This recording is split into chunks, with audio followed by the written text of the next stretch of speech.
उन दिनों मेरी नौकरी छूट गई और कहीं पर भी कोई काम ना मिलने की वजह से हम लोग बहुत परेशान रहने लगे। तभी मैंने विचार किया कि क्यों न अपने बड़े भाई से कुछ मदद ली जाए। यही सोचकर मैं और मेरी पत्नी गायत्री मेरे भैया के घर गए, लेकिन वहां भैया ने मदद करने के बदले में मुझसे गायत्री का सौदा किया और कहा कि जब तक तुम मुझे पैसे लौटा ना दो तब तक गायत्री मेरे घर पर रहेंगी और मेरे घर का सारा काम करेंगी। अब वो रोज गायत्री से घर का काम करवाते और अपने घर पर ही रखते। एक दिन मैं अपने किसी दोस्त से पैसे उधार लेकर भैया को देने गया ताकि उनके लिए पैसे उन्हें लौटाकर अपनी पत्नी को उनकी कैद से छुड़वा लाऊं। जैसे ही मैंने उनके घर गया तो मैंने देखा कि भैया गायत्री के साथ। मेरा नाम आकाश है। हमारे बचपन में ही माँ के गुजर जाने के बाद पापा ने ही हमारा पालन पोषण किया था। अच्छी शिक्षा के साथ साथ अच्छे संस्कार भी दिए। मैं और मेरे बड़े भैया पापा से बहुत प्यार करते थे। मेरे बड़े भैया की पढ़ाई में ज्यादा रुचि ना होने की वजह से पापा ने उन्हें ग्रेजुएशन के बाद अपने साथ दुकान पर ले जाना शुरू कर दिया और दुकान के सभी लेन देन का हिसाब सिखाने लगे। कुछ ही दिनों में भैया पूरी तरह से दुकान चलाना सीख गए और अच्छे से कारोबार करने लगे। अब मेरी भी 12वीं कक्षा हो गई थी। पापा ने मुझे ग्रेजुएशन के लिए लखनऊ भेज दिया। वहां जाकर कुछ दिन तो मेरा मन ही नहीं लगा, लेकिन फिर धीरे धीरे लखनऊ के रंग में रंग गया। कॉलेज में कई दोस्त भी बन गए और उन्हीं दोस्तों में से गायत्री नाम की लड़की थी। दोस्ती दोस्ती में मैं कब गायत्री को पसंद करने लगा मुझे पता ही नहीं चला, लेकिन जिस दिन मुझे पता चला कि गायत्री भी मुझे पसंद करती है तो मेरी खुशी का कोई ठिकाना नहीं रहा। अब तो मेरा और गायत्री का हर काम साथ में ही होता था। कॉलेज में साथ में खाना, साथ में पीना और पढ़ाई भी साथ में करना। अब मैं और गायत्री एक दूसरे से बहुत प्यार करते थे। गायत्री अपने माता पिता की इकलौती संतान थी। ऐसे ही साल बीतते गए। अब हमारे ग्रेजुएशन का लास्ट साल था और एग्जाम के भी दिन सिर पर थे। हम लोगों ने दिन रात मेहनत करके अच्छे नंबरों से ग्रेजुएट किया। फिर मैं घर चला आया और पापा और भैया के साथ रहने लगा। कुछ ही दिन बाद मुझे एक कंपनी में बहुत अच्छी पोस्ट पर जॉब मिल चुकी थी। बड़ी कंपनी होने के साथ साथ उसमें सैलरी भी ज्यादा थी, जिसकी वजह से मेरे अच्छे खासे पैसे बच जाते थे। अब पापा भी हम दोनों भाइयों को कमाता देख बहुत खुश थे। एक दिन हमारे पड़ोसी अंकल हमारे घर पर आए और मेरे पापा से कहने लगे, क्यों नहीं तुम अपने दोनों बेटों की शादी कर दो, अब तो यह दोनों कमाने भी लगे हैं। तब मेरे पापा ने कहा, हाँ यह विचार सही है। फिर जैसे ही पापा ने हमारे लिए लड़की देखना शुरू किया तो मैंने अपने पापा से गायत्री के बारे में बता दिया। पापा को हमारे रिश्ते से कोई एतराज नहीं हुआ और वो दूसरे दिन ही लखनऊ के लिए निकल गए। उधर गायत्री ने भी अपने माता पिता से मेरे बारे में बात कर ही रखी थी। इसी तरह मेरा और गायत्री का रिश्ता पक्का कर दिया गया। अब बात बड़े भैया की थी, जो शादी करने से मना कर रहे थे। दरअसल जब भैया स्कूलिंग कर रहे थे उसी दौरान उन्हें एक लड़की से प्यार हो गया था। वो लड़की भी भैया से प्यार करती थी, लेकिन कुछ समय बाद वो लड़की भैया का धोखा देकर चली गई। उसी धोखे से वो आज तक उभर नहीं पाए थे। खैर पापा ने उन पर ज्यादा दबाव नहीं बनाया। अब मेरी और गायत्री की शादी तय हो गई थी। पूरे घर में शादी की तैयारियां पूरे जोरों शोरों से चल रही थी। रिश्तेदारों ने भी दस्तक देनी शुरू कर दी थी। पूरे घर में खुशियां का माहौल था, लेकिन माँ की कमी सबको खेल रही थी। शादी की सारी रस्मों को पूरा करते हुए हम लोग बारात लेकर गायत्री के घर पहुंचे और बड़ी धूमधाम से मेरी और गायत्री की शादी करवाई गई। शादी को कुछ ही दिन हुए थे कि पापा की तबीयत खराब हो गई और उन्हें आनंद फानन में हॉस्पिटल ले जाया गया, जहां डॉक्टरों के इलाज के दौरान उनका देहांत हो गया। हम लोगों के ऊपर तो मानो जैसे दुखों का पहाड़ टूट पड़ा हो, लेकिन जैसे तैसे हम लोगों ने खुद को संभाला और पिताजी का अंतिम संस्कार किया। ऐसे ही कुछ दिन हम लोग साथ में रहे, लेकिन उसके बाद बड़े भैया हमसे अलग रहने लगे। अब वह एक अलग घर में रहते थे, दुकान चलाते और अपनी सरयाब दुनिया में लगते। मैं और गायत्री हमारे पुश्तैनी घर में ही रहते थे। मेरी अच्छी जॉब के कारण हम दोनों का गुजारा अच्छे से हो रहा था, क्योंकि भैया ने दुकान में से हमें हिस्सा नहीं दिया था। ऐसे ही हमारा जीवन हंसी खुशी निकल रहा था। तभी एक दिन गायत्री की तबीयत खराब हो गई। उसे हॉस्पिटल ले जाया गया, जहां डॉक्टरों ने उसके दिल में छेद बता दिया। मेरे तो मानो पैरों तले से जमीन खिसक गई हो, लेकिन जैसे तैसे मैंने गायत्री का इलाज शुरू करवाया और उसे बड़े डॉक्टर के पास लेकर गया। डॉक्टर ने उसके इलाज में काफी खर्च बताया, लेकिन मैंने इतने सालों में जो जमा पूंजी कर रखी थी उससे गायत्री के इलाज कराने में काफी सहायता मिल गई। खैर आज मुझे सुबह सुबह उठकर बाजार जाना पड़ा, क्योंकि मेरे ससुराल वाले आ रहे थे, इसलिए कुछ सूखा नाश्ता लाना था। जैसे ही उन लोगों को पता चला कि गायत्री की तबीयत खराब है, वो लोग उससे मिलने के लिए निकल गए। कुछ घंटों बाद हम लोग आपस में बातें करने लगे। तभी गायत्री के पिताजी कहने लगे कि 2 दिन बाद हम लोग विदेश जा रहे हैं। दरअसल गायत्री का मेरा भाई विदेश में रहता है और बचपन से ही गायत्री के माँ पापा के साथ उसकी अच्छी बनती थी। इसी वजह से अब वह उन लोगों को कुछ समय के लिए अपने पास बुला रहा था। फिर उन लोगों ने एक रात यहीं रुकने का प्लान बनाया।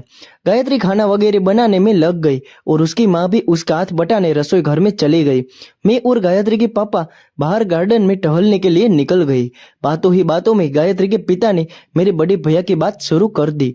वो पूछने लगे कि वह तो दुकान तुम दोनों भाइयों के बराबर के हिस्से में बांटनी चाहिए थी, फिर उन्होंने आपको आधा हिस्सा क्यों नहीं दिया?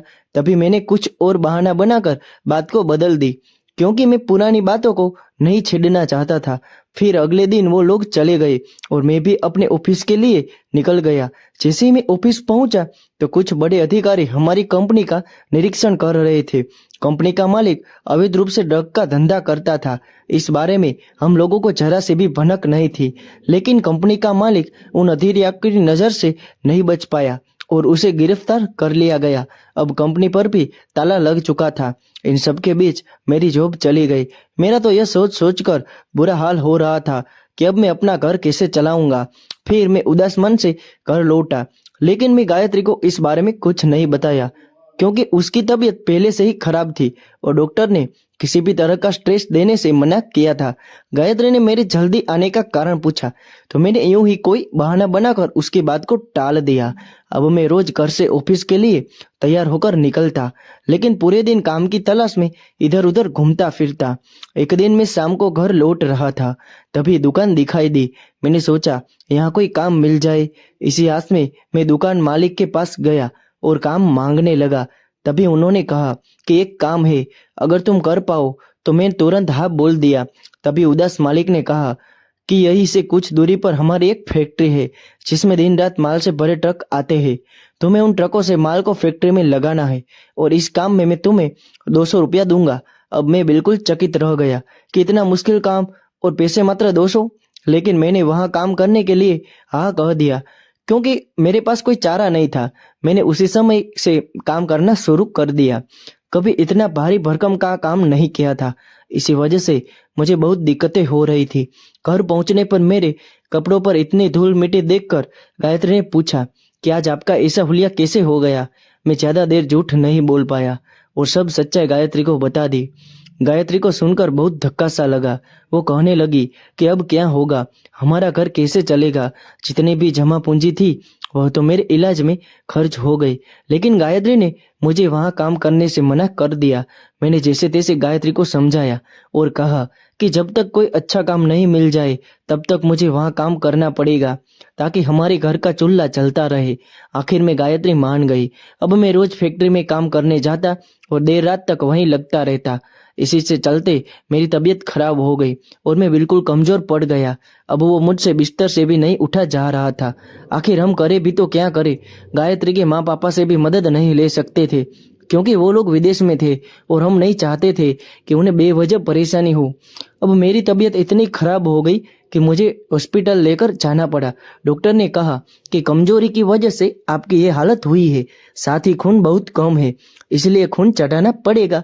जब हमने डॉक्टर से हमारी पैसों की हालत बताई तो उन्होंने इलाज करने से मना कर दिया।